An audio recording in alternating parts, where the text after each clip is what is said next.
All right, mushroom pod refills. This one's manure and this one's wood. So each one has some substrate, a grain bag, and then some accessories. I'll show you real quick. Comes with a self-healing injection port in case your pod's too tall for your pressure cooker canner.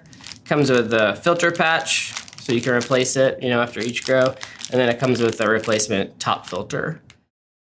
Pour the dried grain into the pressure cooker and then pour in water. Then put the lid on and lock it. Set it to rice mode for 10 minutes and hit start. All right, this is the substrate. I'm going to pour this into a bowl.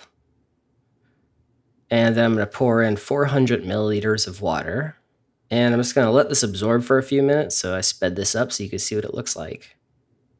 And now I'm going to mix it up really good as best I can. And then we're going to let it absorb for a few more minutes.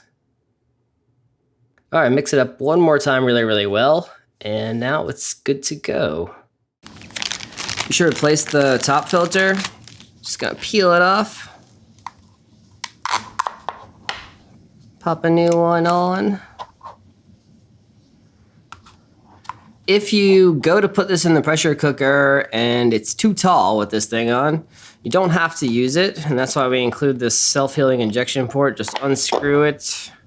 And this is a sticker and it makes it short enough to fit on most of them. Just gonna, there, good to go. All right, the pressure cooker finished releasing steam, so I'm taking the lid off and I'm just gonna give it a stir.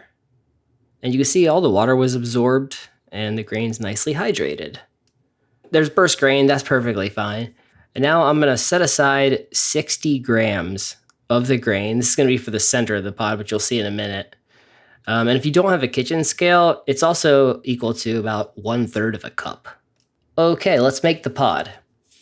So this is the grain that was left over. And I poured this in too early. Really, the first thing you need to do is grab a handful of the substrate and set it aside. I'm gonna do that real quick just because I just remembered. But grab a handful of the substrate, set it aside. This is gonna be for the top layer once we make the pod. But let's mix it up really, really well.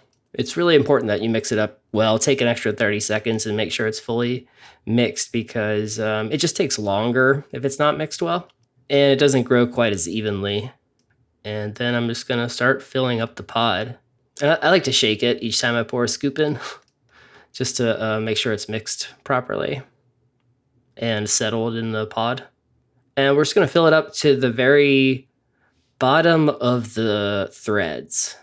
All right, now I'm gonna take the end of a wooden spoon or a kitchen utensil, and I'm just gonna push it down through the center, and I'm gonna make like a 1 inch by 1 inch of circle or impression in the center to pour that grain into. And that's gonna allow the liquid culture or spores or whatever to flow directly down to the bottom. I'm just gonna push that grain down into the center.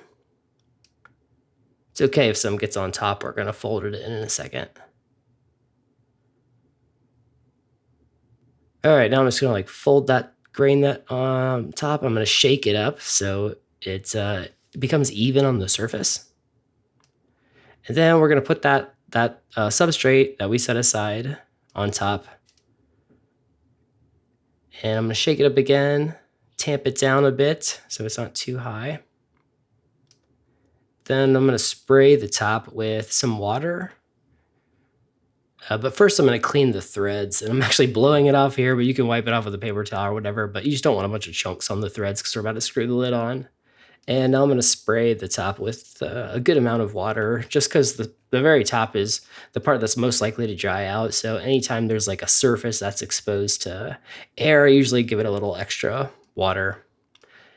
Nice, all right, I'm gonna put the lid on, I'm screwed on tight, and then I'm gonna put on some aluminum foil to cover it. And that's to cover the filter patch so that it doesn't get saturated with water while it's in the pressure cooker or canner.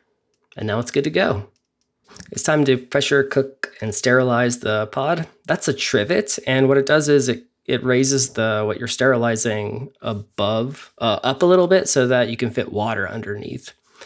And that water creates the steam. So I'm gonna pour in 2 cups of water for this pressure cooker, but yours may be different, but you just want to fill it up just to the bottom of the pod, or like the bottom of the top of the trivet, basically. So you don't want the pod sitting in water, but you do want some water in there. And then put the pod in. And again, if yours is too tall, you want to switch it out for the self-healing injection port. Now I'm just going to put the lid on and lock it tight. And I'm going to set it to pressure cook. I'm going to set it for 3 hours. Turn off that keep warm function, and then I'm going to press start. Once the pressure cooker finishes sterilizing completely and cools down, just take the foil off and your pod is good to inject.